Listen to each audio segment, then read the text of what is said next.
É o seguinte, pessoal, as lives estão acontecendo de segunda a quinta, né, nos horários que seguiam as aulas de yoga, né? Então, eu estou ministrando na segunda às 17 às 18h30, na quarta o mesmo horário, e na terça e na quinta eu estou ministrando as lives das 8 às 9h30 da manhã, né? Inicialmente eu estou substituindo as lives pelas aulas de yogas presenciais, né? Que a gente tem aqui no De Volta à Natureza. Semana passada eu resolvi, na primeira semana devido à quarentena, né? Eu resolvi estabelecer alguns temas que dialogassem com a realidade de quase todo mundo, praticamente, né? Que foram temas de como que eu posso levar a yoga para o meu dia a dia, mesmo que eu não seja um praticante. Então, os temas abordados, eu falei dos 8 dharmas mundanos, que são coisas que levam a gente ao sofrimento. Aí eu expliquei, né, sobre esses dharmas mundanos, a gente terminou essa fala através de uma prática, fizemos uma live onde eu fazia uma associação entre os 5 passos da Kriya Yoga, né, nas práticas de asana, nas práticas de pranayama, nas práticas de meditação, de mantra e a prática de bhakti, e fiz a ligação disso com coisas do cotidiano também, onde as pessoas poderiam de alguma forma intercalar isso na sua vida comum e trazer benefícios através da própria prática, assim como que a gente tem com a yoga, né? E eu fiz uma live em um dia que foi a primeira, que foi o tema dessa live de hoje, né? Essa live de hoje, na verdade, ela vai ser até uma live repetida, por isso que eu resolvi ministrá-la no domingo e não na semana, porque muitas pessoas me pediram para fazer essa live de novo, né? Que é a questão da casa de uma pessoa se tornar o seu ashram. Então, esse tema, como ele foi demandado, resolvi ministrar ele aqui mais uma vez, né, para ofertar. E esse tema que eu vou entrar logo, daqui a pouco, eu queria só para que vocês entendam como que estão funcionando essas lives, ok? Essas lives estão sendo assim. Por exemplo, de 8 às 9, eu vou estar falando, dando ensinamentos, né? Na yoga a gente chama isso de Jnana Yoga, o yoga da erudição. Então eu vou estar falando sobre o assunto, eu vou estar trazendo várias reflexões, vários desdobramentos para que a gente amplie a visão desse tema, que no caso de hoje é a casa de uma pessoa, pode ser o seu ashram. Depois eu explico também o que é ashram, ok? E nos 30 minutos finais, na meia hora final, eu faço uma prática de meditação, que é uma meditação chamada de meditação analítica, de pensar, contemplar e repousar, sobre o tema do qual a gente abordou, né? Então, é muito importante, né, para realmente quem não só está passando, só não está de passagem, quem realmente está assistindo, que faça a prática inteira, né? Para não só absorver ali o ensinamento, mas absorver também a prática, né? Eu gosto muito de uma frase de uma professora, né, dentro da linhagem do budismo tibetano, que ela fala assim, que muitos chegarão, né? Abre um parêntese, o muitos chegarão são as pessoas que têm acesso aos ensinamentos, a livros, já viram filmes, documentários, etc. Mas a grande maioria, pessoal, isso é um pouco triste falar dessa perspectiva, mas a grande maioria só fica aí, nessa superfície, só lendo livros, vendo documentários, né? E aí depois ela fala que muitos chegarão, poucos praticarão. Então, uma coisa que eu sempre estou tentando incentivar ao máximo aqui é fazer com que vocês realmente pratiquem, né? Esses ensinamentos, esses conhecimentos. E essa prática que eu estou propondo ao final de cada leitura, de cada estudo, ela é uma prática importante que ela consegue colocar em prática aquilo que eu estou absorvendo de ensinamento. E eu não fico ali só no universo teórico, né, intelectual, onde é muito comum a gente ter Na nossa cultura isso é muito comum, o indivíduo que ele tem só o conhecimento, né? Ele não desenvolve a sabedoria, porque ele não pratica. Há poucos dias eu estava assistindo uma aula do Lama Santem, Lama Padma Santem, é um brasileiro, né? E ele falou uma coisa que me tocou muito, quando ele fala assim, que quando ele era um estudante de física, quando ele era um professor de física, ele estudava assuntos, ele se debruçava, né, em assuntos muito complexos, teoricamente falando. Mas quando ele começou a sua prática budista, espiritual, né, ou a prática do yoga, ele começou a ver que a complexidade aumentou mais ainda, porque a complexidade se tornava não só estudar o que está fora, mas eu estudo o que está fora em relação ao que está dentro aqui. E isso é muito o nosso processo no que diz respeito a yoga e as práticas, né, espirituais. Não adianta você. É uma coisa que eu vejo muito na nossa cultura. As pessoas têm o costume de falar culturalmente que são católicas, que são cristãs, mas elas não pegam para praticar os ensinamentos de Jesus, né? Então, assim, que praticante que é esse? Esse praticante que só vai na missa no domingo e não coloca, né, aquelas máximas, aqueles ensinamentos em prática, desculpa, pessoal, mas ele não é um praticante, né? Ele não é um devoto verdadeiro, né? Então, isso é muito importante. Eu estou dando essa explanação inicial, que não adianta nada, sabe? A gente ficar absorvendo mundos de conhecimento, sendo que a gente não coloca em prática. Então, é por esse motivo, né, principalmente, que eu sempre estou fazendo esse movimento de trazer um ensinamento e nós praticamos no final, né? Ô, Julimar, bom dia, saudade, viu? Eu tenho que ir visitar vocês. Estou devendo a visita há muito tempo, né? Então, pessoal, agora já está chegando, né? O pessoal mais ou menos, alguns que já falaram para mim que iam participar. Eu vou começar então o nosso tema dessa live. Como eu falei, esse tema eu abordei ele essa semana, então eu resolvi ministrar ele no domingo de novo devido pedidos, né? E é um tema que dialoga muito com tudo que eu fiz nessa semana que passou. E agora, na semana que vai correr, vou continuar ministrando as lives nos mesmos horários que eu já tinha combinado. Qualquer dúvida é só me mandar lá no direct, tá? Pessoal, é o seguinte, hoje eu estou trazendo mais uma vez esse livro do professor Sartidananda e da John Hanum, que é a sua esposa. Esse livro chamado Kriya Yoga, Insights ao Longo do Caminho, né? Ele é um livro da tradição da Kriya Yoga, que é a tradição da qual eu ministro aulas, que eu sou instrutor, que eu sou professor. É uma tradição que eu me identifico muito, né? É uma tradição do sul da Índia, do estado de Tamil Nadu, é a tradição do Shaiva Siddhanta, dos Siddhas, né? Os Siddhas também eram vistos, né, como os yogis perfeitos, os mestres da consciência, né? E uma coisa que me toca muito nessa tradição é que os Siddhas, eles eram devotos do próprio Self, do próprio Deus que está dentro deles, né? Eles não eram devotos de deidades, né, de imagens. Tem todo um assunto mais complexo para abordar isso, mas o que eu quero dizer é que eles procuravam o divino dentro deles. Isso é uma coisa que sempre me fez mais sentido, né? A nossa Bíblia Sagrada, ela até faz algumas citações, né? Vós sois deuses, né? Umas falas que mostram que de alguma forma ali, até no cristianismo mesmo, tem passagens onde mostra que o divino coabita dentro da gente.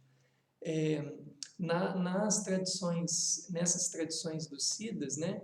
A gente fala que o divino ele se manifesta de várias formas. Ele se manifesta na forma espiritual, luminosa, ele se manifesta através do próprio corpo, então por isso que nós também somos considerados como seres divinos, mesmo que a gente não lembre disso, né? Aí vem todo um processo de você alcançar isso. E tem também a própria questão de uma ligação do indivíduo com o todo, né? Que vai fazendo com que ele também veja essa natureza divina. Os Siddhas falavam muito por essa perspectiva, né? E eu acho ela muito interessante, porque ela traz para o nosso processo a nossa autorresponsabilidade, né? Eu não tenho que delegar para algo externo a minha transformação, ela parte de mim mesmo, né? Bem, o tema que eu quero trazer hoje, né, é um tema que o título desse tema é A Casa de uma Pessoa é o Seu Ashram, né? Essa palavra sânscrita, né, ashram, ela também é traduzida como a casa do yogi, a casa do praticante. Esse tema eu resolvi ministrar ele de novo aqui na live, como eu falei antes, devido a pedidos, mas é um tema que eu considero ele extremamente crucial para o momento que nós estamos passando. Existem várias leituras, né? Umas mais românticas, umas mais realistas, sobre essa questão de todos nós estarmos em casa, em quarentena, etc.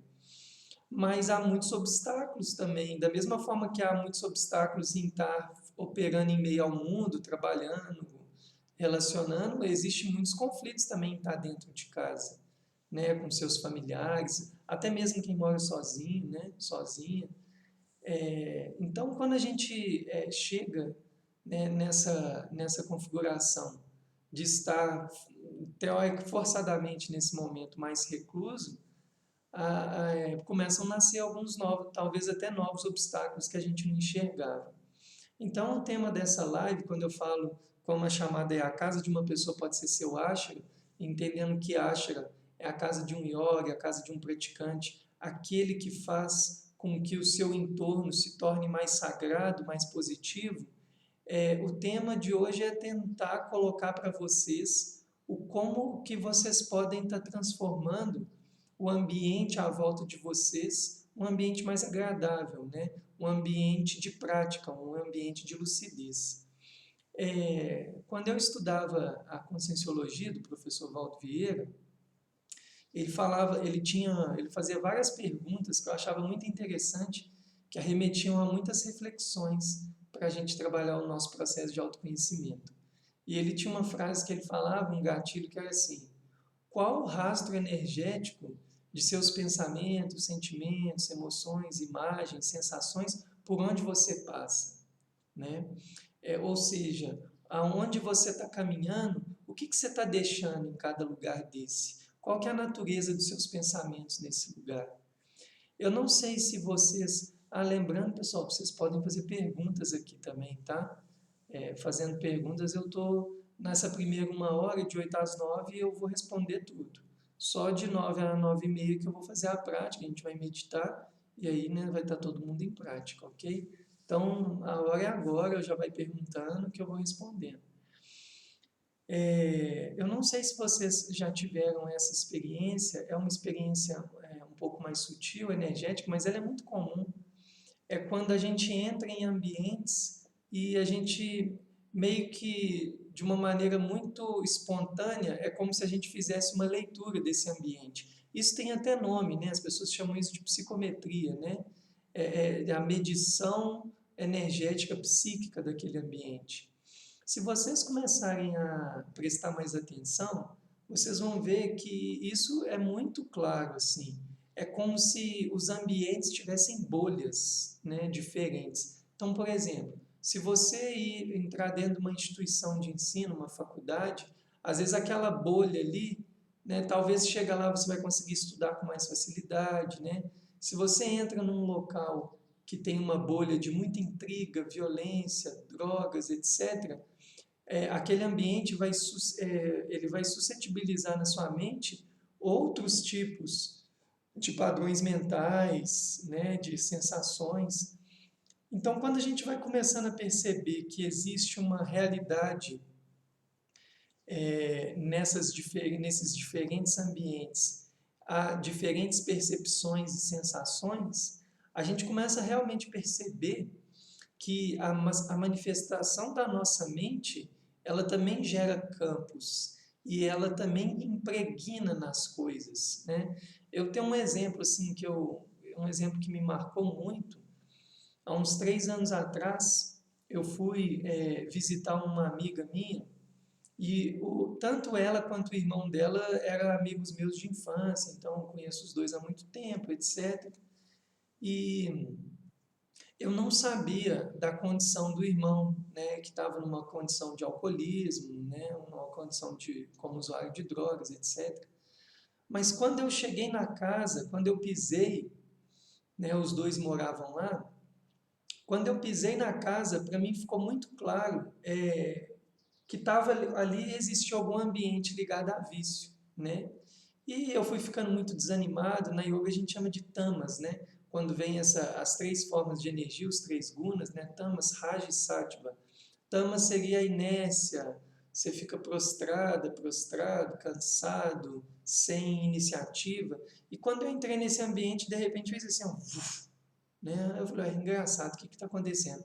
Aí, conforme as coisas foram se desenrolando, no pequeno tempo que eu fiquei ali, porque eu fui lá para resolver uma coisa, a pessoa me explicou todo o processo do irmão e tal, e aí para mim foi ficando muito claro, né?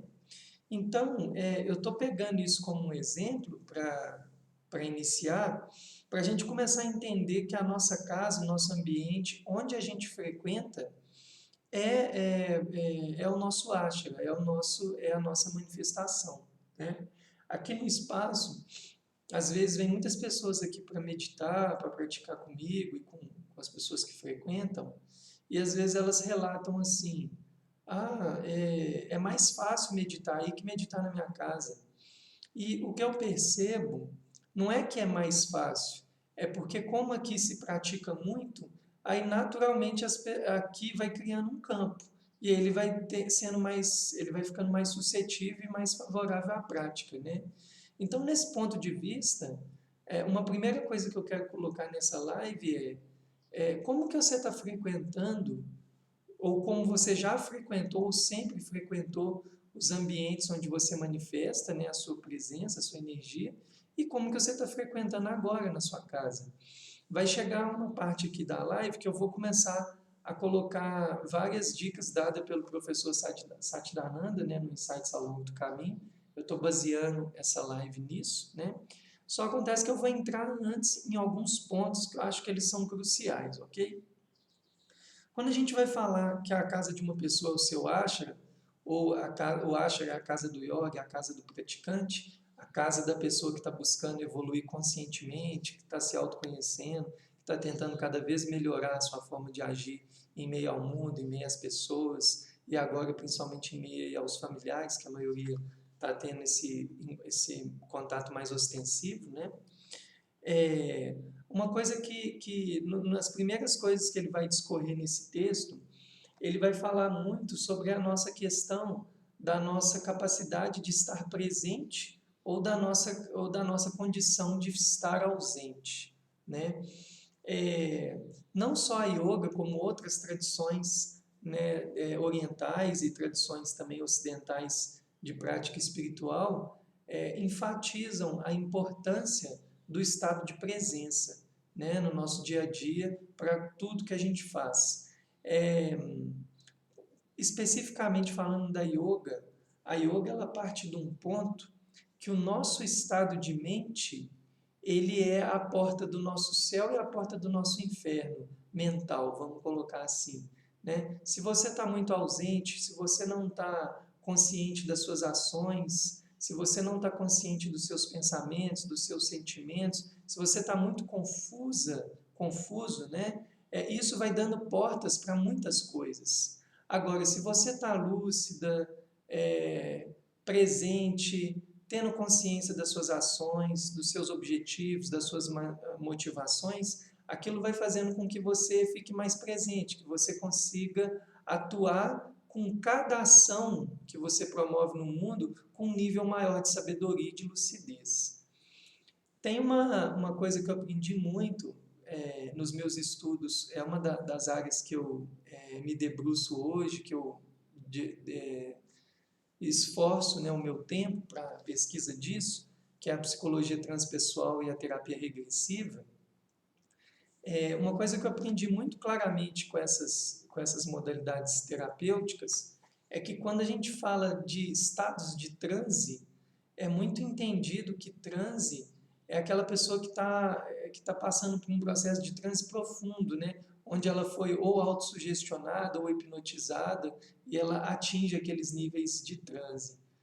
Mas não necessariamente, pessoal, um transe, a palavra transe é que você tem que estar nesse estado profundo de transe, onde você está acessando vidas passadas, qualquer coisa do tipo. Transe também tem a ver com estar em trânsito.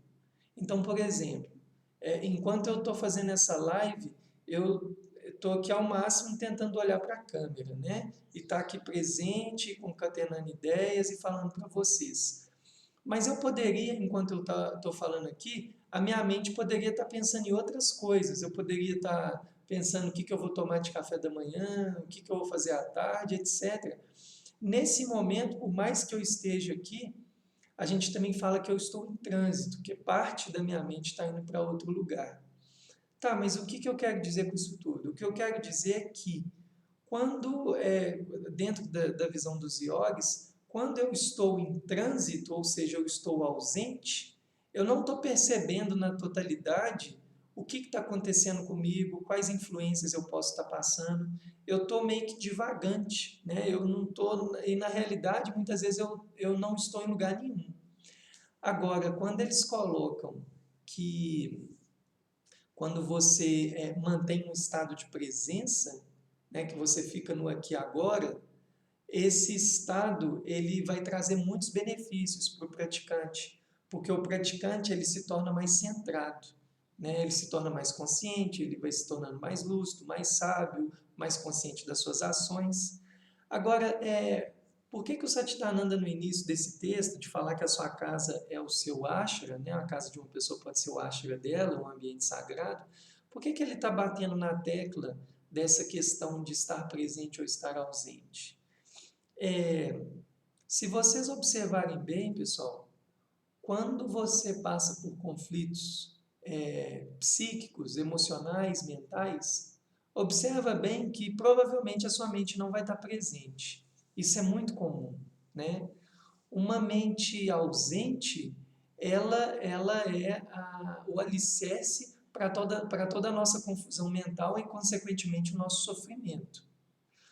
Agora, o contrário, uma pessoa, uma mente presente no aqui e agora, ela é a base que vai fundamentar o seu estado de paz, de tranquilidade, de pacificação com você e com os outros nas relações, de harmonia, né, se você quiser usar essa palavra, né, de serenidade, a própria presença, de consciência em tudo que você faz. Então, quando a gente começa a colocar em jogo o estado de mente ausente ou o estado de mente presente, ele é o alicerce de construir, né, esse ambiente favorável, né, para que você esteja em mais harmonia consigo e com os outros. Ah, mas e se os outros à minha volta não estiverem?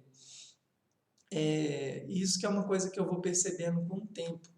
Vai chegando um ponto, né, pelo menos para mim vem sendo assim, que você vai tendo também tanta compreensão e lucidez do seu próprio processo, de onde é o seu lugar, o seu papel ali, que muitas vezes você também consegue acolher a ausência do outro, né, os conflitos do outro. E aí vai nascendo uma visão mais empática, uma visão mais compassiva, né? Então esse é um primeiro ponto, né, que ele coloca em relação a gente estar conseguindo viver dentro de um ambiente mais favorável ou que a gente seja um contribuidor para construir esse ambiente mais favorável. Tinha um amigo meu, né, permacultor, que ele falava uma coisa muito interessante, que ele falava assim, no planeta tem dois tipos de pessoa, as que são parte do problema e as que são parte da solução. Quando a gente vai para essa perspectiva de transformar a nossa casa num ambiente sagrado, e aí a casa, pessoal, eu quero agora começar a extrapolar um pouco. A casa não é só a casa, não. A casa é aqui, ó, minha morada. É como que eu frequento esse corpo, como eu frequento as minhas energias, minhas emoções, meus pensamentos, e como eu frequento tudo à volta, né? E o Dalai Lama também fala uma coisa muito interessante. Ele fala assim, se você não consegue ajudar, então pelo menos não prejudica. Não prejudicar já é muita coisa, né? Porque para não prejudicar, pessoal, a gente tem que ter muita lucidez.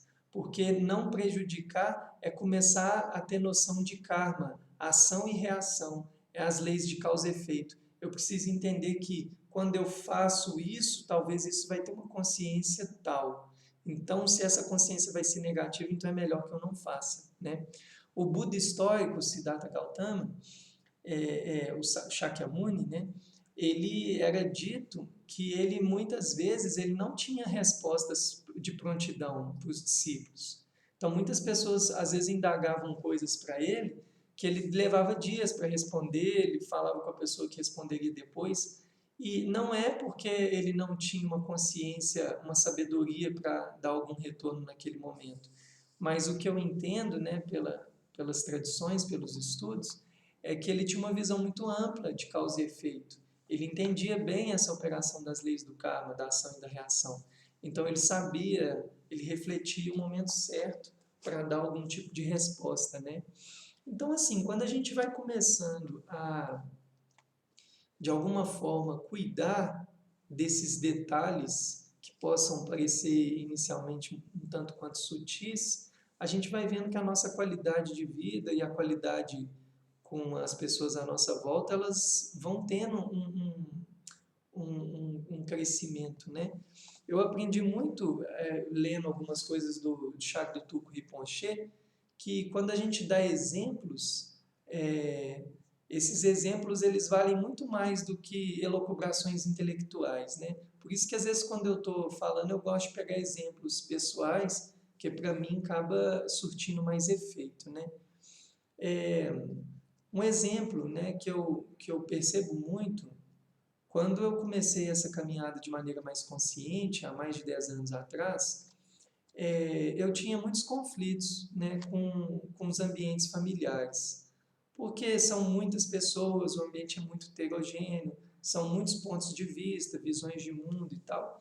E muitas vezes, por não conseguir entrar em contato com essa heterogeneidade, com essa diversidade, né, do contexto familiar, eu me fugia através dos estudos, da música, etc. Com o tempo e com a prática, eu fui percebendo uma coisa muito interessante, que conforme eu ia percebendo como a coisa estava operando dentro de mim, eu comecei também a ampliar minha visão para entender como que a coisa estava operando para o outro. É o que no budismo tibetano a gente chama das bolhas, né? Então, quando eu comecei a entender qual bolha eu estava frequentando e qual bolha o meu cunhado frequentava, meu irmão frequentava, um tio frequentava, eu comecei a perceber que isso foi diminuindo as conflitividades. Não estou dizendo que elas não existem, né? Porque é muito complexo, né, os nossos relacionamentos. Mas eu fui percebendo que ao começar a entender e compreender o lugar de onde o outro fala, a bolha do qual o outro fala, ficava mais fácil, mais fluido me relacionar. Eu não sei se vocês concordam com isso, pessoal. Eu deixei aqui só para lembrar para os que chegaram. Quem quiser fazer perguntas pode fazer, que durante a hora dos ensinamentos eu vou responder e depois na meditação que a gente vai praticar, ok? Eu não sei se vocês concordam com o que eu vou falar, mas quando a gente vai vendo as problemáticas nossas do ser humano, a maior parte dos conflitos na humanidade hoje está ligada a relacionamentos, né? Por isso que eu parto de um princípio muito simples. Enquanto a gente não se dominar, a gente não se conhecer, ilusoriamente a gente vai querer dominar os outros e as coisas à nossa volta. Eu fico vendo assim, quando tem personalidades mais arrogantes, gananciosas, ou como na yoga a gente fala, com a mente muito rajásica, muito sede de poder, né, de ganância, de dinheiro, de status, quer se reafirmar de tudo quanto é forma. Eu vejo muito isso, por exemplo, no nosso cenário político, embora tem pessoas muito lúcidas ali também, a gente tem que ter essa clareza, né? Mas muitos indivíduos que ficam aí a tudo quanto é custo e preço dominar pessoas, é que no fundo elas não se dominaram, né?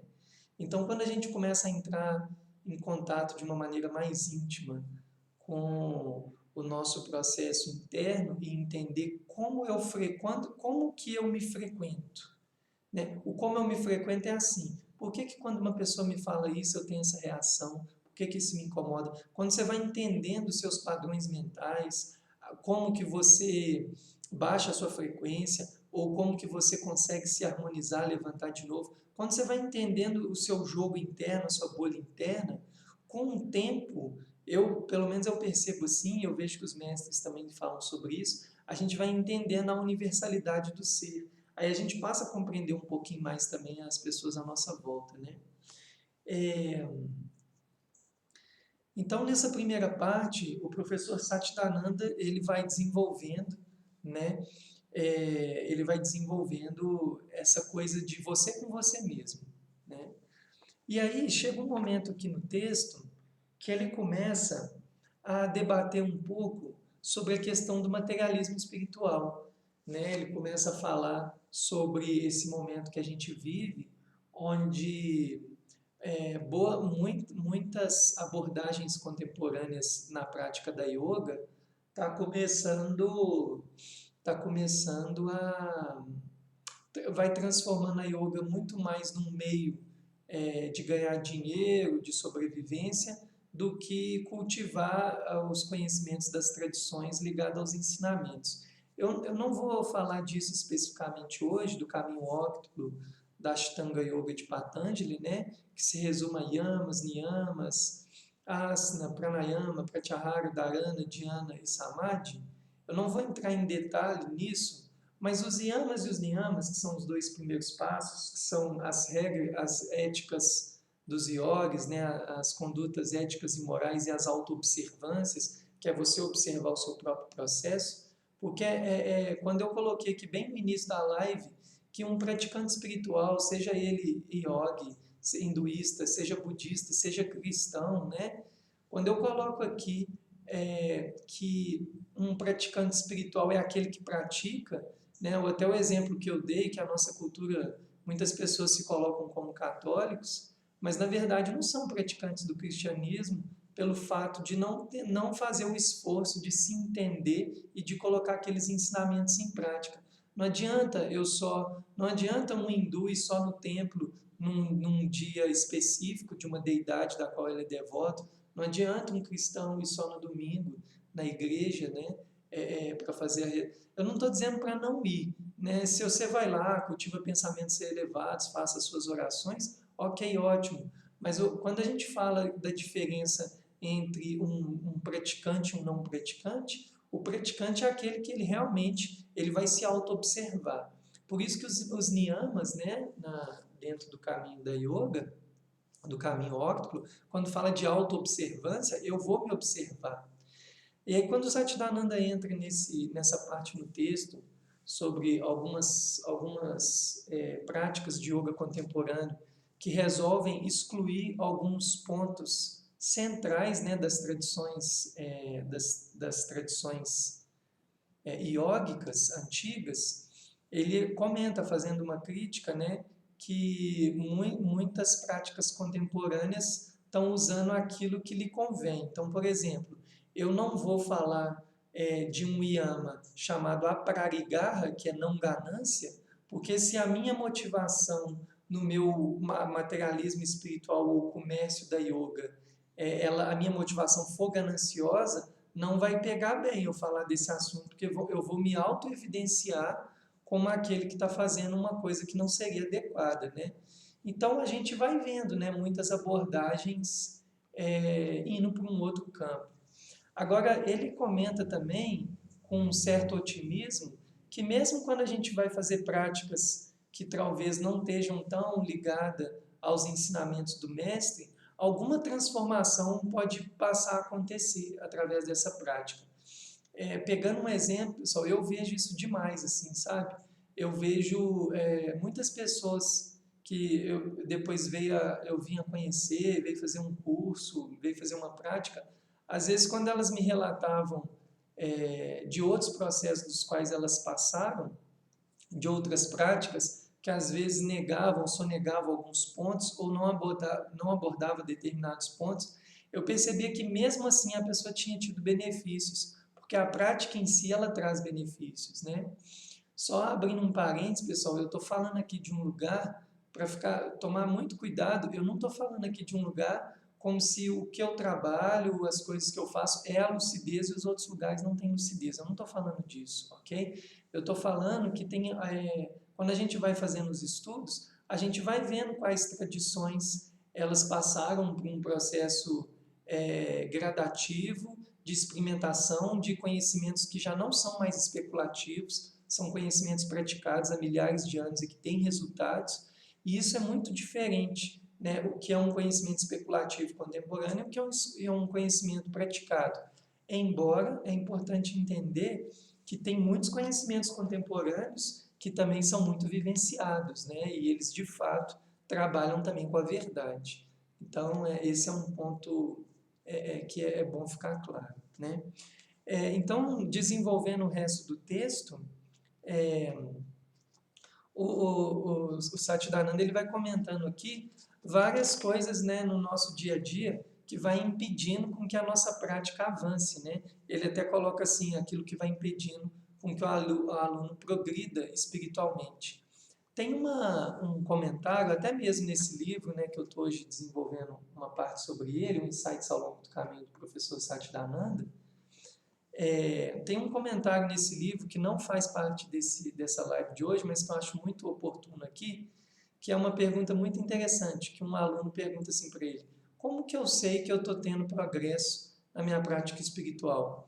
E a resposta que ele dá é uma das respostas mais lúcidas que eu já vi, sendo que essa é uma pergunta muito difícil de responder, né?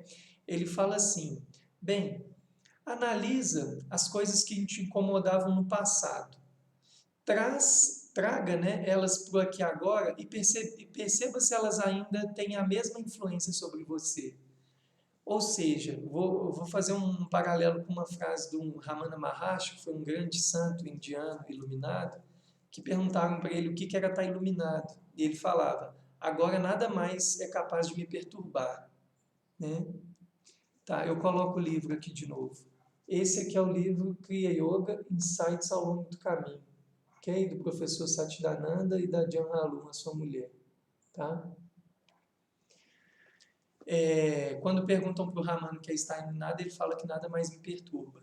Então, fazendo um paralelo com as duas respostas, né, que o Satchidananda comenta, como que eu estou progredindo na minha prática? É quando você vai percebendo que cada vez mais coisas que eram conflitantes vão deixando de ser, ou seja, um estado de imperturbabilidade cada vez mais vai se instalando em você. Então, é muito importante a gente perceber que a gente está progredindo quando a gente passa a ter mais lucidez diante dos obstáculos que vão acontecendo na nossa vida. Então, nesse contexto que a gente está agora, é muito interessante perceber, né? A gente muda a nossa rotina, a nossa forma de frequentar a vida, né? As nossas tarefas diárias, as coisas, né, vão criando novas estruturas, novas configurações e talvez vai trazendo novos conflitos ou também novas reflexões, né? Então, diante disso, é uma oportunidade muito grande esse momento que a gente está passando também, se a gente for olhar para uma perspectiva positiva, é claro. Um parênteses também que eu acho que é importante colocar, que quando se fala que a gente progride na nossa prática conforme coisas do passado não estão perturbando mais, tem que tomar cuidado se você também não está num estado de indiferença e de apatia. Porque quando a gente está nesse estado, é comum que a gente também não consiga perceber isso, né? Então, quando a gente está num estado de apatia, de indiferença, as coisas não nos perturbam, não é porque a gente não está lúcido, é que a gente realmente não está maduro para poder entrar em contato com a coisa, né? É a indiferença, eu me afasto. Então, eu não estou falando disso, né? Isso é um ponto também bem importante. Mas aí aqui ele vai desdobrando que nesse nosso progresso, né, muitos praticantes em casa, onde for que seja, eles vão tendo muitos obstáculos porque eles não sabem o que fazer também com a própria prática. É aquela frase que eu falei no início: muitos chegarão, poucos praticarão e quase nenhum florescerá. Então, nesse ponto, é muito importante a gente ter mais calma na nossa prática, né? Poxa, ler um trecho de um livro que tem um ensinamento que tem tudo a ver contigo, pega aquele trecho, pratica ele, sabe? Reflete sobre ele, não sai compulsoriamente lendo tudo, né? Que é muito essa nossa cultura, né? De consumir tudo. É o que ele vai criticar aqui sobre o materialismo espiritual. Eu sempre estou consumindo, eu sempre estou consumindo, eu sempre estou lendo, eu sempre quero mais informações, eu sempre quero mais tudo. mas na hora de precisar aprofundar na coisa e fazer a transformação, eu não faço, né?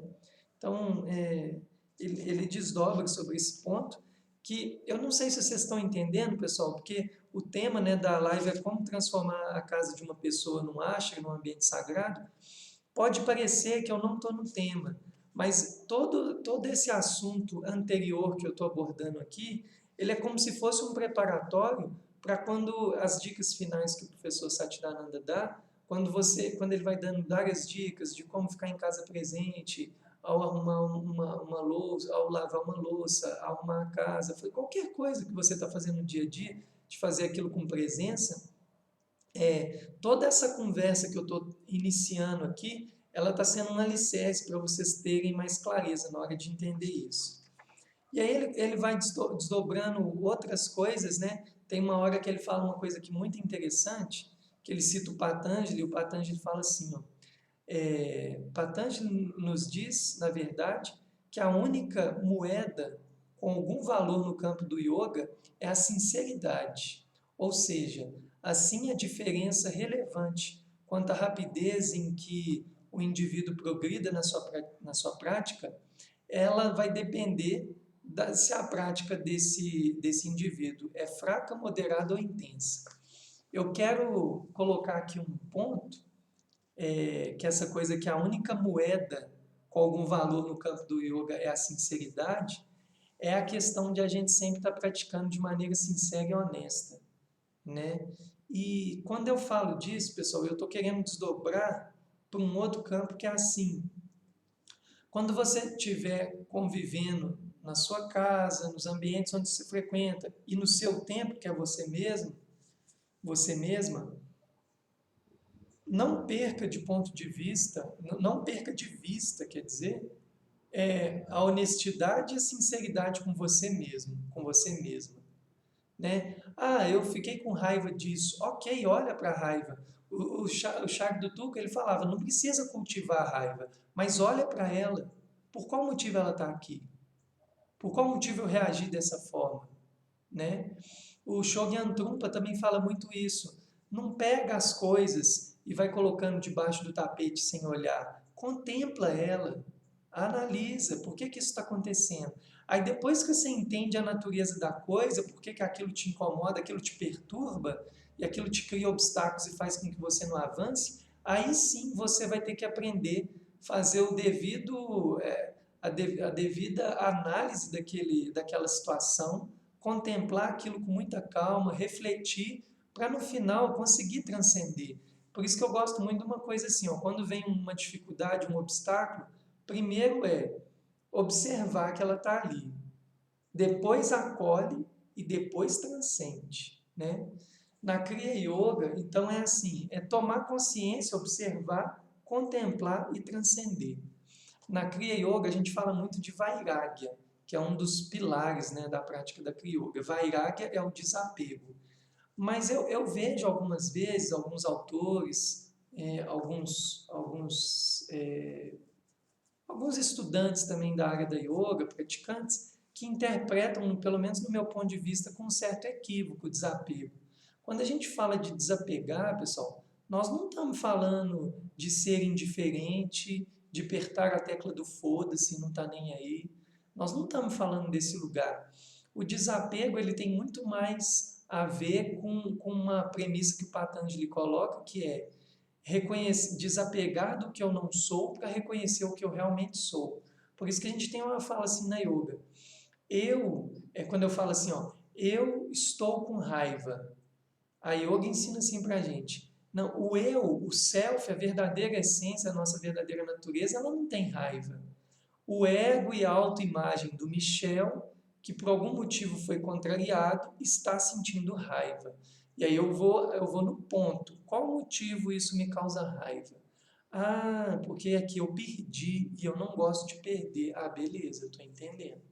Então, todo esse alicerce vai preparando o nosso ser para estar frequentando, né, o nosso ambiente de uma maneira cada vez mais adequada. E aí ele continua, né, ele continua desdobrando, né, em muitos aspectos aqui relacionados à prática. Ele vai falando a questão de a gente sempre estar praticando também a questão de ser uma testemunha, que não uma testemunha indiferente, mas uma testemunha de eu estou aqui vendo esses conflitos, ele está acontecendo, ele é real, né? Agora, eu vou dar mais vida, eu vou dar mais nascimento para ele, né? Qual possibilidade que eu tenho de olhar para um ângulo mais amplo? Aí essa é a testemunha que observa, né? Então, os conflitos que a gente está passando, a gente sempre tem essa oportunidade de também se colocar como observador desses conflitos. Aí, pessoal, ele vai entrando especificamente, estou vendo aqui bem já no finalzinho da parte de ensinamentos, mas agora eu vou desdobrar todas elas, né?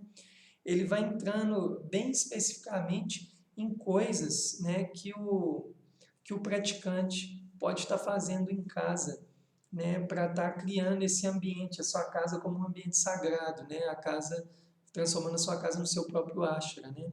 Aí ele vai falando assim, ó, alguns pontos que ele coloca. Na hora das refeições, quando você se sentar para comer, transforme essa atividade em algo sagrado. A partir do momento em que começar a preparar a refeição, cante canções. Aí as sugestões que ele dá, você pode cantar canções. Quem é praticante pode cantar canções devocionais. Cultive a testemunha, né, enquanto você prepara os seus alimentos, cozinha, enquanto serve, enquanto é servido. Quando você se sentar, diga uma prece ou cante um mantra de dedicação aos alimentos. Ah, Michel, não sei nada disso. Não, você pode fazer uma oferta de gratidão por quem plantou, por quem colheu, por quem vendeu, pelo dinheiro que você teve para comprar o alimento, trazer o alimento, por quem preparou, né? Coisas do tipo. Fala para você mastigar cada bocado com consciência, praticando a testemunha de tudo que é experimentado. Mesmo enquanto estiver lavando louça, colocando lixo para fora, continue a cultivar essa presença, essa consciência do self que ele fala. Quando ele fala consciência do self, pessoal, vamos colocar assim, é você se colocar num observador, né? Você se colocar presente. Como eu tinha colocado bem no início da live, que há uma diferença, é como se fosse assim, quando eu estou ausente, rapidinho, pessoal, o vídeo pausou. Pessoal, deu uma pequena pausa aí, por isso que eu parei de falar, tá? Para alguns talvez não tenha pausado, mas quando eu coloquei no início da live que quando a gente está ausente, isso é porta de entrada para tudo quanto é conflito de ordem biológica, psíquica, emocional, mental. E quando eu estou presente, que eu crio um ambiente mais favorável, um ambiente mais saudável para as minhas emoções, para a minha mente, para a minha manifestação no mundo. Então, quando você vê ele já de cara, já falando para você fazer todas as coisas do dia a dia com mais presença, com mais calma, isso vai configurando uma qualidade de vida cada vez maior.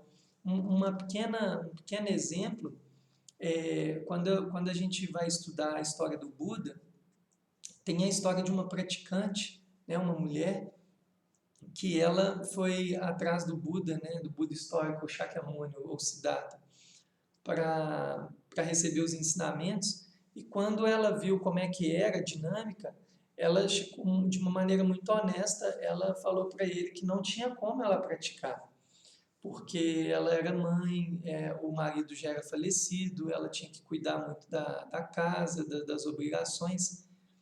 E o Buda, então, quando entendeu que a rotina dela era muito ocupada, o Buda deixou para ela assim, essa é a sua prática, você vai ter que fazer isso tudo com muita presença.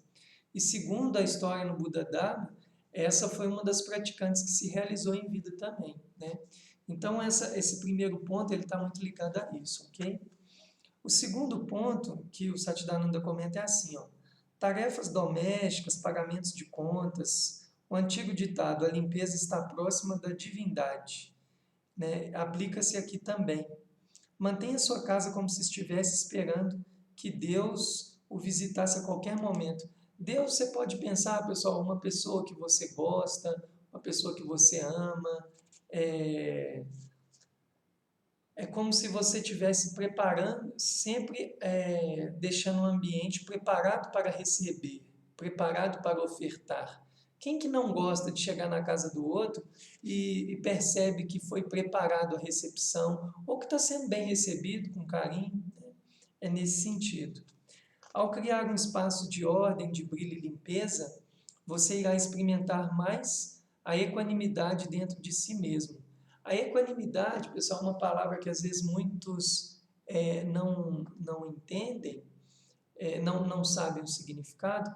Equanimidade não é a mesma coisa que igualdade. O estado de equanimidade é um estado onde, diante do outro, eu não me vejo como superior nem como inferior, e eu consigo sempre também estar olhando para as qualidades do outro. Então, por mais que o outro tenha defeitos, dificuldades, na equanimidade eu também sei que ele tem qualidades, né? Então, esse estado de equanimidade é estar equânime em relação ao outro. Ter uma visão equânime traz muitos benefícios para a nossa vida, porque o estado de não se sentir melhor e pior, ele é um estado que traz muita pacificação para a mente. Você pode notar que pessoas muito prepotentes ou impotentes, né, sempre estão numa confusão. O prepotente se acha superior e melhor, mas no fundo ele esconde uma impotência que ele não quer revelar, mas quando ela é revelada, ele vai para o polo oposto da impotência.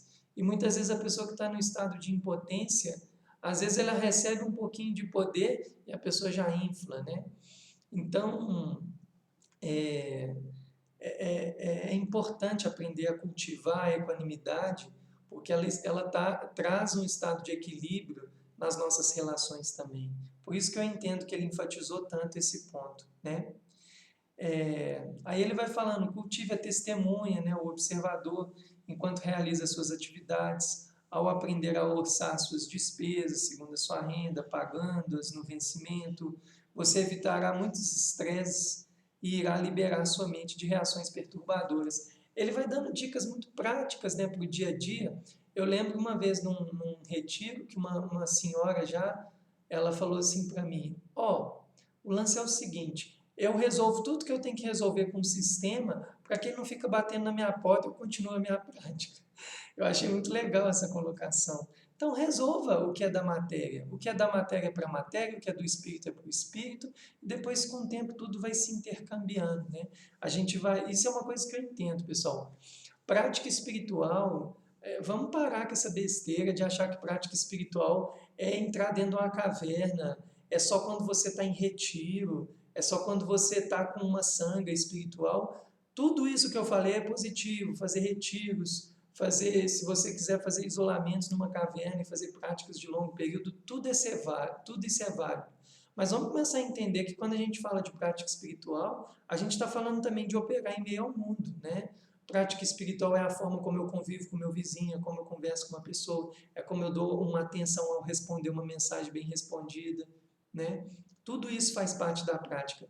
Porque se a espiritualidade é aprender a cultivar compaixão, amor, alegria, equanimidade, felicidade, generosidade, responsabilidade, paciência, respeito, sabedoria, se tudo isso é prática espiritual, você tem o tempo inteiro para praticar, né? Aí depois ele vai dando outras dicas. Faça exercícios, banhe-se, treine sua mente a se focar internamente enquanto você realiza suas práticas diárias, das práticas das suas posturas, das suas caminhadas, o que você faz fisicamente, na hora de tomar banho, na hora de se vestir, fazer tudo com consciência, né? Faça uma coisa por vez, como parte de sua consciência, afastada do envolvimento no jogo dos sentidos da mente. Ele está o tempo inteiro propondo, né, para nós assim, faça tudo com presença, entende? Alimenta com presença, vai se vestir, vista com presença. Isso, né, é um assunto que eu poderia fazer uma live toda separada para esse assunto, que ele é bem interessante. Isso com o tempo vai desenvolvendo em nós uma coisa que é chamada de consciência contínua, né? O yoga, ele vai ficando, ou o praticante, ele vai ficando sempre presente. Tem uma fala dentro da Kriyoga que eu acho muito bonita, que ela fala assim, quando eu estou presente, Deus ou Self, a minha verdadeira natureza, está presente.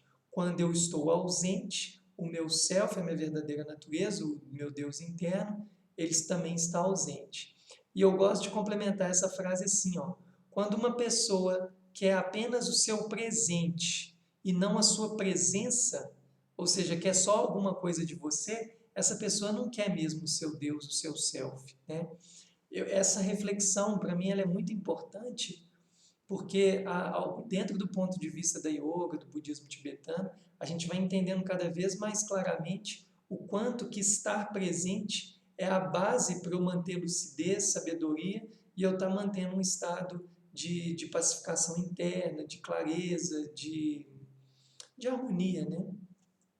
Aí depois ele vai comentando outras coisas, né? Para você transformando a sua casa no seu ashram. Brincar com seus filhos, para quem tem, né? Seus filhos podem ensiná-lo a recuperar a espontaneidade, o riso, estar presente no presente. Busque oportunidades de compartilhar com eles o que você ama na vida. Incentive-os a se expressarem. Seja um bom ouvinte, não só para eles, mas para as reações de sua mente e para seu diálogo interno. Seja testemunha, não só um agente. Isso que eu falei muito, né, mais para trás. A questão não é cultivar a raiva, mas veio a raiva, tá, olha para ela, por qual motivo ela está aqui. Aí quando a gente olha, acolhe, a nossa chance de transcender o obstáculo é muito maior, né? Eu gosto de fazer uma analogia muito com o elemento da água, né?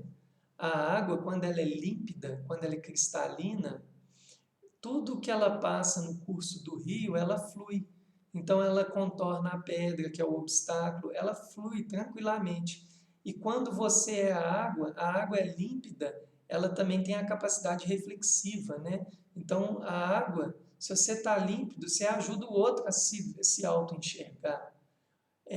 Fazer o outro a se auto-enxergar é estar presente, é ser amoroso, é ser compassivo, é ter empatia, né? Agora, quando a nossa mente está muito embotada, muito confusa, muito ausente, essa água se torna turva. E a água turva, barrenta, ela não reflete, ela não mostra a natureza da coisa que se apresenta diante dela. E a água barrenta também, diante do curso do rio, ela fica agarrando nos galhos, nas folhas, na pedra. Então, eu vejo que isso também está muito ligado a gente conseguir manifestar esse princípio da água que está dentro da gente. A gente não pode esquecer disso, pessoal. A gente é natureza também, né? Pessoal, uma pequena observação. O vídeo aqui está falando que vai encerrar por causa do tempo da live, ok? Eu vou encerrar, talvez ele vai apagar assim, e aí depois eu vou abrir uma nova de novo, porque a gente vai entrar nas práticas. Mas enquanto isso, eu vou discorrendo aqui o assunto, ok?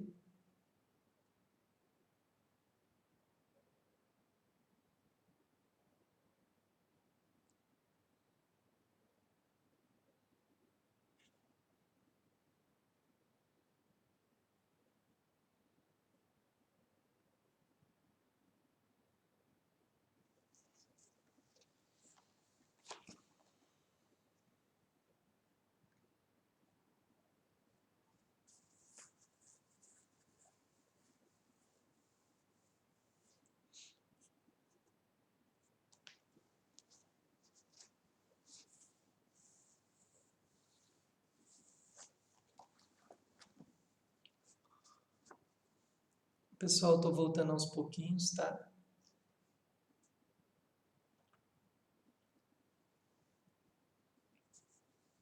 Porque quando dá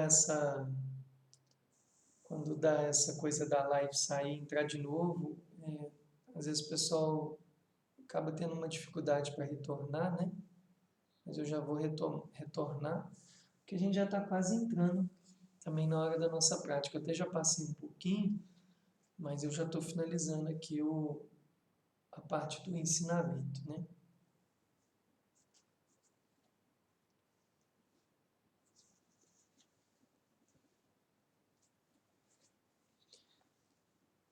Bem, eu vou retomando e aos poucos o pessoal vai chegando.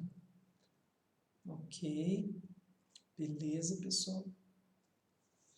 Ó, eu parei no ponto da live quando eu já tinha colocado um item, né?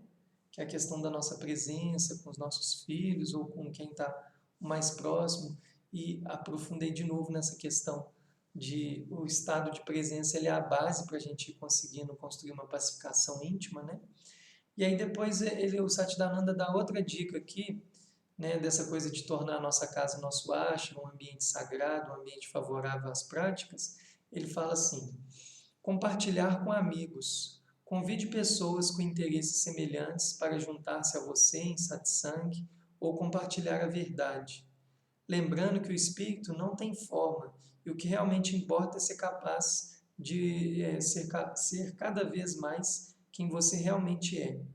Satsang pode se expressar sobre a forma de compartilhar o melhor do que se apreciou ou realizou. Pode ser com cantos, companheirismo, meditação, uma sessão de posturas, uma refeição, qualquer expressão ou gesto de amor e afeto. Só um pequeno parênteses, né? Nós estamos num momento que a gente não está podendo se encontrar, né? A gente não estamos aglomerando pessoas. Mas, por exemplo, o ato de fazer uma live igual agora, ele é um tipo de satsang, né? A palavra satsang, satsang ou satsanga, alguns falam assim também. Satsang é compartilhar a verdade. É quando é um encontro com a verdade. É quando a gente vai trazer dentro de nós aquilo que a gente dá conta de visualizar, de vislumbrar. Então, esse encontro com os outros é uma forma de a gente estar fazendo essas partilhas, né? E ela pode ser de várias maneiras. O que eu acho interessante de quando a gente encontra, seja virtualmente ou fisicamente, é esse carinho, esse cuidado de estar oferecendo, né? De saber que esse encontro, quando você indica uma música, indica um livro, uma leitura, isso é uma forma de carinho, isso é uma forma de cuidado que um vai fazendo com o outro. Então, essa é uma maneira de transformar a nossa casa num ashram. Imagina uma casa, um ambiente onde as pessoas, onde naquele ambiente é construído algum tipo de rotina onde se compartilha coisas boas. Imagina que as pessoas entram naquele ambiente e recebem coisas boas e saem dali com coisas boas. É nesse sentido. E isso a gente faz com a nossa própria família, né? Conforme a gente indica uma coisa, dá um toque, vê um filme, compartilha um vídeo, né? Eu sei que, né, pessoal, na real as coisas não são tão romanceadas assim. As pessoas têm interesses diferentes, vivem momentos diferentes, mas não no sentido só do compartilhamento ali de coisas, ideias, mas simplesmente o ato, né? O ato, igual foi colocado aqui, o ato de fazer a comida com presença, com carinho, com vontade de fazer com que o outro seja bem alimentado. Tudo isso vai criando um campo de benefícios na nossa vida, no nosso dia a dia e onde a gente frequenta, né? Fazer as coisas com boa vontade, né? Isso tudo é muito importante. E aí no final ele dá uma última dica que ele fala assim: pratique Yoga Nidra, eu vou explicar isso, ok? Para substituir gradualmente o sono com o descanso do yoga. Comece com a prática do descanso consciente, quando você não estiver cansado, e assim reduz o risco de adormecer. Aprenda a permitir que o corpo descanse enquanto você mantém a percepção consciente no estado de consciência do self, sem se recolher do plano físico. Essa prática de Yoga Nidra, também que nas aulas de yoga a gente chama de Shavasana, ela é uma prática muito interessante, que ela é uma prática de você, de fato, aprender a relaxar. Na nossa cultura, muitas vezes é colocado como relaxamento o ato de, às vezes, deitar na cama, ligar um filme, ver um vídeo, etc. Mas, muitas vezes, a gente não está nada relaxado ao fazer isso. Às vezes, o conteúdo do qual a gente está vendo está trazendo muita tensão, está trazendo, às vezes, conflitos, né?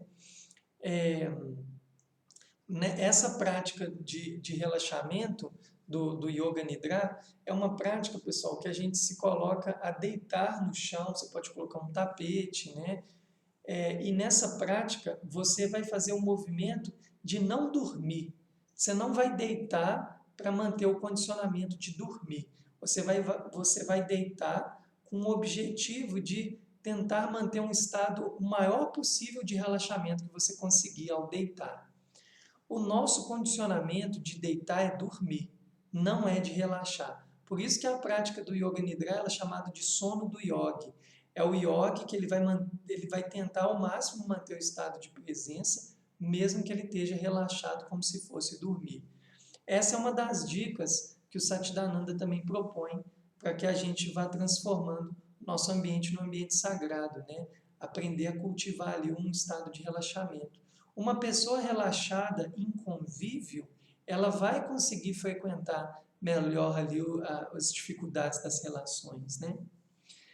Para finalizar, pessoal, né, eu já passei um pouco aqui, nossa meditação vai ficar um pouco mais encurtada.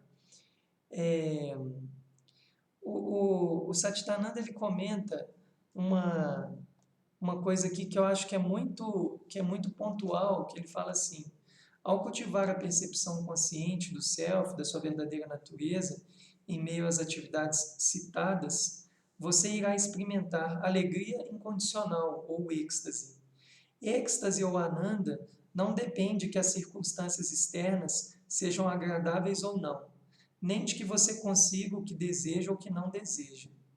Depende apenas de você estar presente em um estado de percepção consciente de tudo como é, né?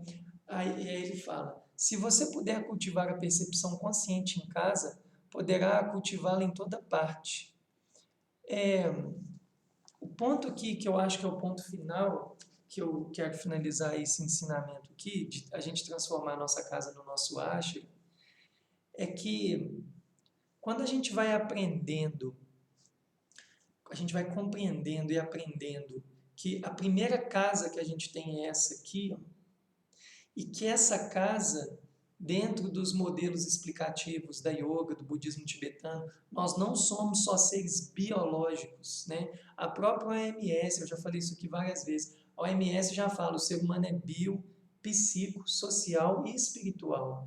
Então, quando você vai entendendo que você tem um corpo, que você tem um corpo energético, que você tem um corpo emocional, que você tem um corpo mental e que você tem corpos mais sutis, e que todos esses estão emaranhados uns nos outros e que o reflexo do que você pensa e cultiva de pensamento reflete nas emoções, reflete na energia, reflete no seu corpo, reflete na sua relação com as pessoas, reflete na sociedade, reflete no todo.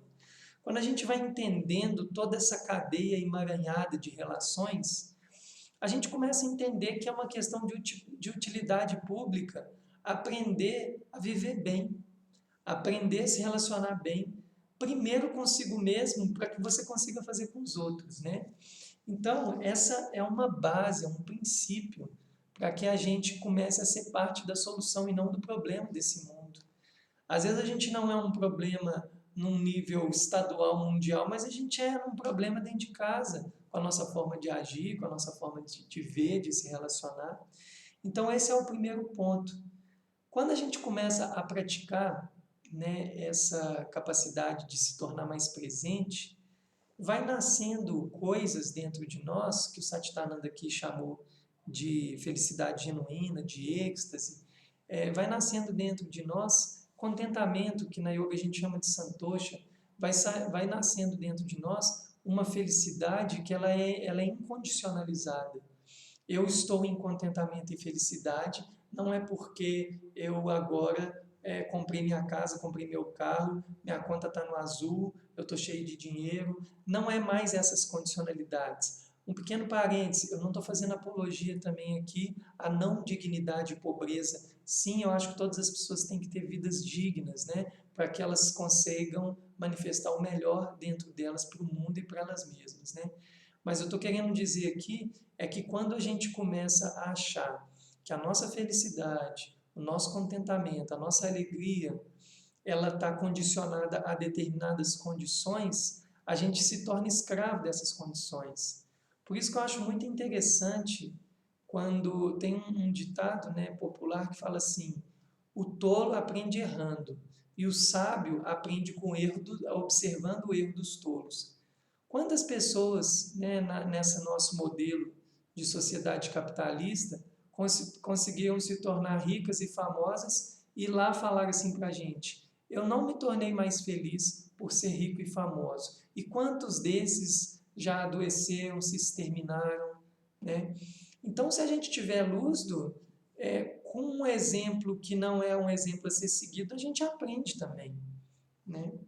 Então, eu queria finalizar essa live colocando que a casa de vocês e entendendo que a casa aqui e a casa aqui, que ela pode ser um grande laboratório para que você depois vai conseguindo ao conviver em harmonia nesse contexto e que você vai conseguindo ampliar isso em camadas cada vez mais amplas, a gente tem uma grande oportunidade de prática, ok? Alguém quer fazer alguma pergunta? Porque agora eu já vou entrar na prática da meditação, tá? Eu vou dar um minutinho para vocês falarem se vocês querem fazer alguma pergunta, alguma colocação, e aí eu já vou entrar na prática, ok?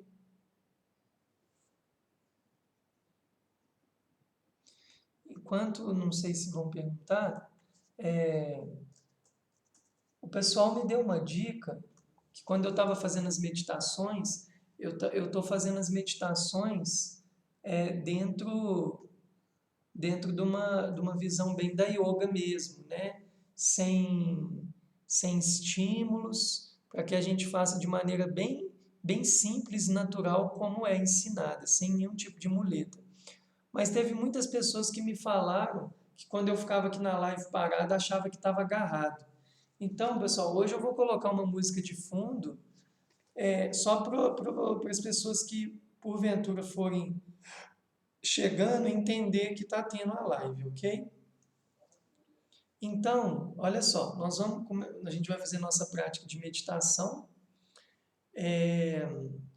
O que nós vamos praticar aqui hoje? Vocês vão sentar, né, de uma maneira com as pernas cruzadas, eu vou mostrar aqui um pouco. Vocês podem sentar com as pernas cruzadas do jeito que for possível, ok? Né? Ou para quem já pratica, já sabe como é a prática dos yogis, vocês podem sentar da maneira como vocês acharem adequada, né? Ah, eu não consigo sentar. Pode fazer em pé, sentado numa cadeira, ok?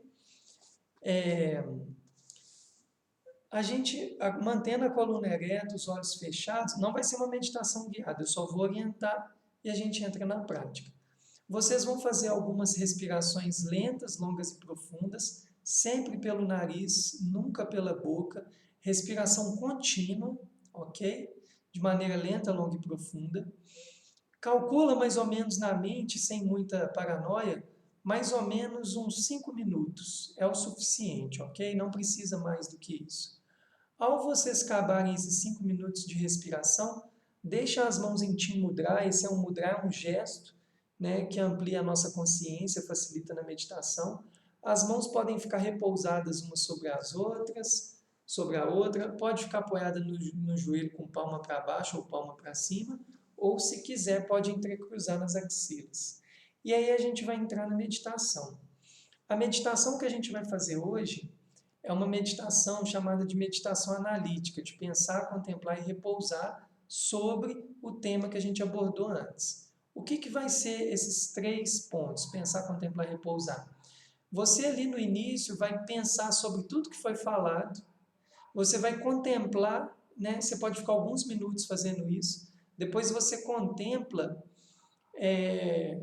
o que diz que foi falado que dialoga com a sua vida, né, com o que você está vivenciando, com seus processos, e depois você vai repousar, é como se fosse a meditação propriamente dita. Você vai deixar, é como se tudo que aconteceu, você vai deixar decantar. Né? Aí nesse momento você foca apenas na sua respiração, ok? Então, pessoal, a gente vai começar a prática, né? Boa prática para todo mundo.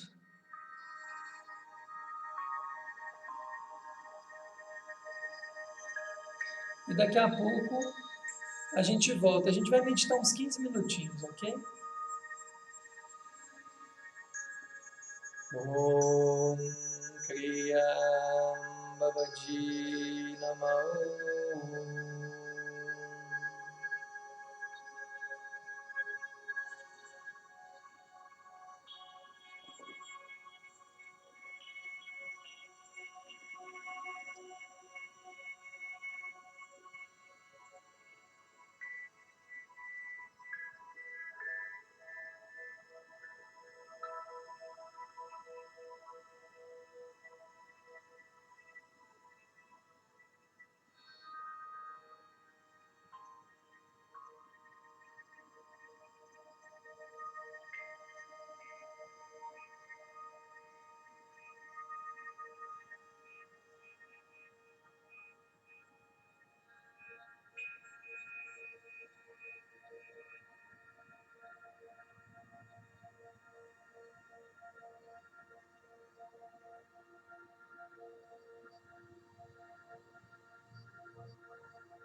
Om Kriya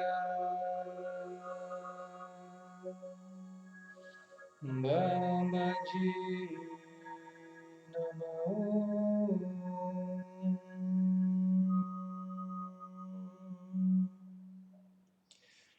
Om Kriya Babaji Namo. Om Kriyam Babaji Namo. que as bênçãos dessa sadhana, que toda a sabedoria gerada aqui, possam ir para os 4 cantos desse planeta, e que tudo isso vá até o coração dos que ainda não se despertaram, dos que estão na iminência de se despertar e dos que já estão despertos. Assim seja, assim será. Namastê.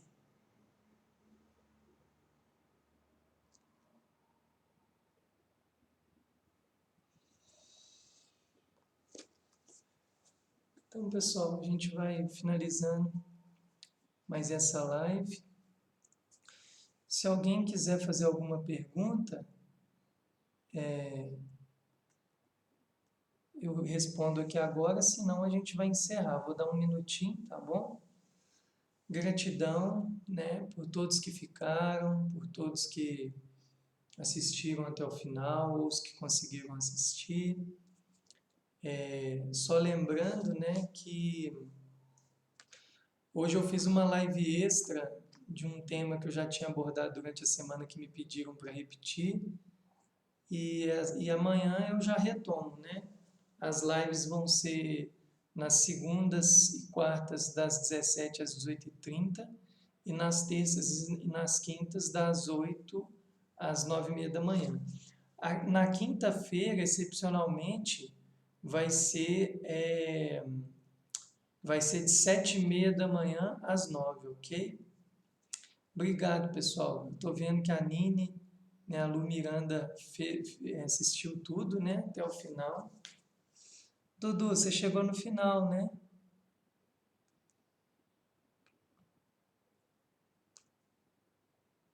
Ah, meu Deus, que bom, Du. Grato também, Solange, né?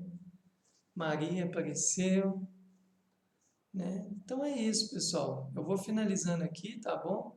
Quem pegou só no final, quiser assistir, ela vai ficar 24 horas no... Ela vai ficar 24 horas online no Story, tá? Agora eu tô tomando um cuidado, só para avisar vocês, eu tô gravando elas aqui também pelo meu computador, deixa eu mostrar para vocês. Aqui, ó. Eu tô com outros aparatos aqui também, porque depois eu vou disponibilizar para vocês no YouTube, né? Se alguém quiser também ir lá no canal do De Volta à Natureza, aqui na bio, né, que é a biografia do Instagram, tem um link lá do canal do YouTube. Eu estou colocando em torno de uns 3 vídeos por semana. Eu posto geralmente na terça, na quinta e no domingo. O de domingo já entrou ontem, né? Que é um vídeo falando sobre as máscaras. Tá, vou repetir o horário das lives. Mas aí vocês podem também estar vendo os conteúdos no YouTube, são um pouco mais rápidos, mais breves, né? E muito bem colocados também, vale a pena. O Lu Miranda, as lives vão ser segunda e quarta, das 17 às 18h30, terça e quinta, na terça, de 8 da manhã às 9h30 e na quinta, de 7h30 da manhã às 9h, ok? Essas vão ser as outras lives que eu vou estar ministrando das aulas de yoga. Como é que fala? Se haver alguma mudança, porque parece que eu vou ter que usar o Zoom ou o Hangout para os meus alunos específicos de yoga, porque eles estão me demandando aulas com Astra. E eu notei que o Instagram não ficou muito bom. Aí eu vou ter que mudar os horários, mas eu vou continuar ofertando lives para vocês, enquanto a gente estiver passando por essa quarentena. E no mais, eu peço para vocês, né, irem no IGTV do Instagram, irem no YouTube. Se puder se inscrever no canal, vocês vão me ajudar muito, porque o YouTube, o Instagram, infelizmente, são empresas que jogam bem sujo, assim, para falar a verdade. Elas trabalham muito com algoritmo, elas só dão visibilidade para quem gera visibilidade, né? E o meu intuito principal é levar esses materiais, e claro, eu trabalho, vivo disso, mas isso é consequência, né? As pessoas vão vindo porque elas se tocam, elas se conectam com a proposta, né? A Nubia falou que usou um aplicativo, falei de reuniões em vídeo, deu super certo. Depois você me fala, Nubia, qual que é, eu imagino que seja o Zoom, né? Então é isso, pessoal. Gratidão, tá bom? A gente se vê amanhã às 17 horas. Tchau, tchau, pessoal.